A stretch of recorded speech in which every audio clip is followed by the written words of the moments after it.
This is the High School Crossfire. Welcome back. My name is Nakas Rebecca Tara, and I am the fourth speaker on the negative side from Elite High School. Straight to business. Do you think Uganda heavily relies on the indirect taxes? Yes.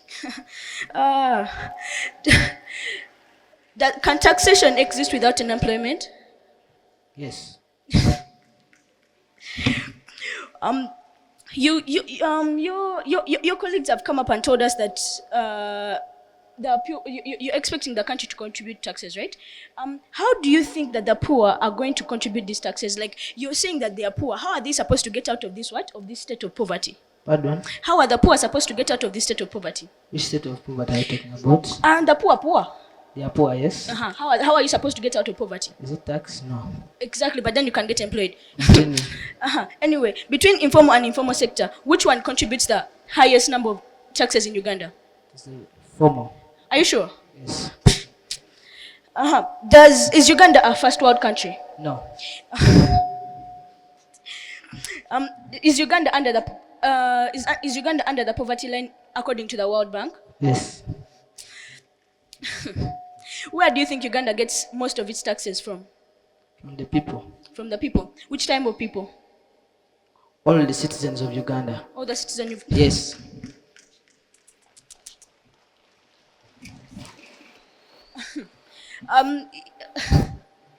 You guys were talking about the traders that were striking, right? Don't you think that they acknowledge the fact that they're employed?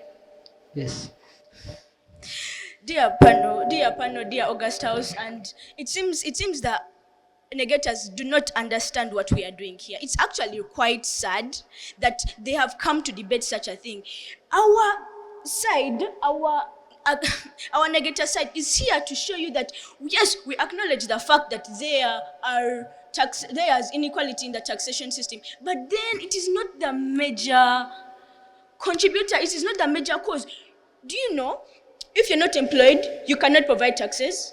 I mean, where are we have taxes like the payee, the VAT tax, yeah? And those are all income taxes. What is income? Income is the money generated from a what? From a job. How are you going to get income? How are you going to take taxes when you're not employed? Yes, you're saying your representative has come and told us that Uganda is what? Is not a first world country, yes? That means that Uganda is poor, yes? And then you're claiming that Uganda gets most of its taxes from the formal sector. Do you know what a formal sector is? Anyway, the informal sector is a sector that is low, is informal, and what? Low skilled. And with limited productivity, employment opportunities. How can you be telling us that you're going to get a lot of money from the formal sector, yet the formal sector is there avoiding taxes? It's there cheating you. There have been very many URA and cases with the Ministry of Finance, Economic Development, saying that big companies like MTN Airtel are avoiding taxes, and you're claiming that the formal sector is the one contributing taxes. You're forgetting that the informal sector are having unproductive jobs. These unproductive jobs are the problem, are the reasons that the informal sector, the Uganda's economy is not developing. I rest my case. Resolved. This House entirely blames the inequality in the taxation system as the major cause of the decline in Uganda's economy. My name is Isanyu John, a farmer from Busoga College, Mwiri, the school. Straight to business. My first question is, do you believe that the inequality in the taxation system is the major cause in the decline in Uganda's economy? No. Do you believe that the taxation system inequality has costed a lot of business in Uganda's economy? No. Do you believe that Uganda's economy is regressive? Yes. Do you believe that the inequality in taxation administration has led to Uganda failing to meet her annual tax targets? No. Do mobile money shops lie under the informal sector? Do you entirely blame unproductive jobs to the decline in Uganda's economy? Yes. Does the taxation contribute to the economy of Uganda? Not entirely. Do Are you employed? Are you employed? I'm learning.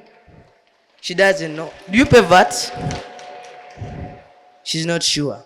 That Uganda's economy is regressive. She said yes. If Uganda's economy is regressive, it means that the poor are paying more taxes than the rich, since there is inequality in the taxation system. They come and talk about the informal sector since this debate has started, but they have failed to understand what even the informal sector means. The informal sector includes those businesses which are not registered by the URA. And when your businesses are not registered, you will not be able to pay the thing. Most people do not register their businesses and leave them under the informal sector because they want to avoid the high taxes due to the inequality in the taxation system. Since, for example, let me put myself, you can put yourself in the legs of the poor. If a rich person goes to a wholesale to buy things, the things will be cheaper than a poor person who goes to a retail shop to buy his items, and that brings inequality. So the poor will be unfavored. And even for example, the tax holidays, as my first speaker talked about, these tax holidays are given to foreign companies. For example, it's Bidco Uganda Limited. It is a foreign company which is owned by a Kenyan.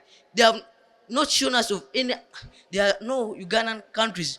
Sorry, there are no Uganda industries which have been given tax holidays. But Bidco Uganda Limited, a Kenyan owned industry, was given 25-year tax holiday, of which is not happening to the countries, to our industries.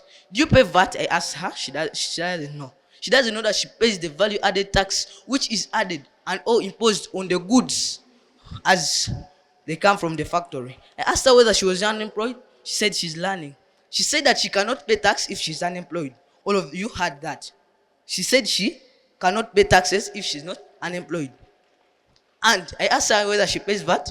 She doesn't know. Of which it means they never made enough research and are just coming here and flowing in and out without giving us and contenting us to the final point. I asked her whether mobile shops lie under the informal sector. She said yes. That's why I said she never understood the informal sector. Mobile money shops are registered under the UCC, Uganda Communications Commission, and they are taxed by URA, Uganda Revenue Authority, of which they never understood, and they are putting it under the informal sector. So I'd like to conclude by saying this motion should stand. Thank you. Both sides, I feel characterization of the resolution was very poor. When I read this resolution, first of all, there's some information I don't agree with. Do you think Uganda's economy is declining? Do we have economic growth or not? You people are kind of opposing our economic growth statistics. Did we have an economic recession due to COVID or a decline in the economy? Besides, if it declined, yet it has grown steadily, according to the United Nations Development Plan, UNDP statistics. We have grown steadily for the last 15 years and we only regressed due to COVID. You guys accepted. I was like, wow. You actually accepted that the economy is declining. Okay. Next up, you see, there is something that passed through the whole debate undetected till the last speech. People came out on it. Who says that because the informal sector has the largest people that are employed under it as laborers, it pays the highest taxes? Team negative.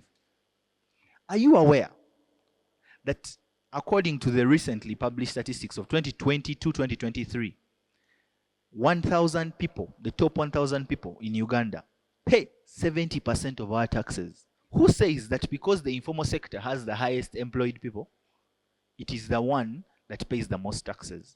And that's why I thank Affirmative 4. He comes and tells you, but come on. And Affirmative 3 as well. They tell you that, in fact, it might be this informal sector that's bleeding the rest of the other sectors. Because these people run away from the taxes, and as a result, people are saying, the taxes are so heavy. But someone with an unregistered gin shop in Nakapiripirit is earning profits. Profit maximization. That was a very dangerous argument to take on. But anyway, to sum it all up, this was a debate of whether the alternative that you give up of other forms that lead to a decline in Uganda's economy, such as you highlighted inside here, to counteract regressive tax system? Now, this was a good debate. I would say good. Now, we are looking at a resolution that had major. So most of you spoke of extent, something to do with that. I like the fact that none of you actually end up neglecting the other person's argument and you keep on talking about each other's arguments. However, for you to come up with a resolution that has the word major cause, at the end of the day, both of you have to show, at least to a percentage, at least evidence enough that, you know what, mine is contributing the most. So, personally for me, team negative, when you come up and mention unproductive jobs and you don't give us numbers, you don't clearly, it's like me saying that, you know what, there are more girls in this school than boys. But at the end of the day, I just keep on mentioning that there are more girls than boys. And however, the other person actually comes up and hints to a statistical evidence by saying that maybe there are this number of girls than boys. Now, moving on, team affirmative. There is an idea that ended up getting lost in the debate that was actually very beautiful. You come up by saying that, you know what, a taxation system is not just collection of taxes. No, a taxation system is actually from the point of collecting the taxes to spending the taxes. Now I was like, wow, let me hear more. This entire argument does not run through your entire argument. You totally forget about everything and just focus on what? On trying to tell us, you realize your only evidence of inequality in the taxation system is only portrayed in the number of in the amount of taxes removed from investors, foreign investors and domestic or local investors. Yet you hint on the fact that let us not only look at collecting of taxes, let us also look at the inequality in tax benefits. Now that was a beautiful argument that you only leave the first speaker to hint on. What are we looking at? We are looking at showing a trend of inequality. So that means there are actually people that are being taxed unfairly and others are not being taxed. Now moving on. Apart from that, the fact that now you end up coming and admitting that people actually stopped working because of the e-freeze, yet you are supposed to show that that at the end of the day, it is your unproductive jobs. I believe that in your entire discussion, you even forget about building up on your case of unproductive jobs and only focus on trying to rebut what they are doing. As team negative, personally, for me, you don't win the debate. Thank you so much. I also want to begin by appreciating both team affirmative and team negative. To start with, this being the last debate, I will try to just advise to both teams. For the subsequent rounds that both teams are going to participate in, you really need to improve on your consistency. You know they always say practice makes perfect. I'll start with the 4 speakers. That's a negator 4 and a farmer 4. Both of you can actually make very good cross-examiners. Like both of you can make very good cross-examiners. However, you need to work on your eloquence. You need to work on your consistency. Are we together? Don't give the person too much time to think about the answer. Just give them time to say yes or no. And then after that, now to negate a 4. Appreciate the fact of the reply speech that you are making. At the end of the day, every question that you are asking, ask yourself, what is the impact of the question I'm asking towards destroying the case of my opponent? Then the other 2 minutes that you are having for the reply speech, you are making a response or you are making a reply to the cross-examination that you have always carried out. Because the main purpose of this cross-examination, you are identifying inconsistencies. You are identifying loopholes in the case of your opponent. So these are the marks. For style, I give them 15, I give you 13. Content, I give them 25. They had more content towards their case they were talking about. Only had the issue of 80% that people are talking about. For them, they're even able to quantify the 160 billions that are being lost in the tax holidays. I give you 24 for content. Strategy, they had a better strategy. I give them 26. I give you 24 in totality. 66 this side, 61 this side. It's a unanimous judgment of 3/3 that team affirmative takes it. Thank you.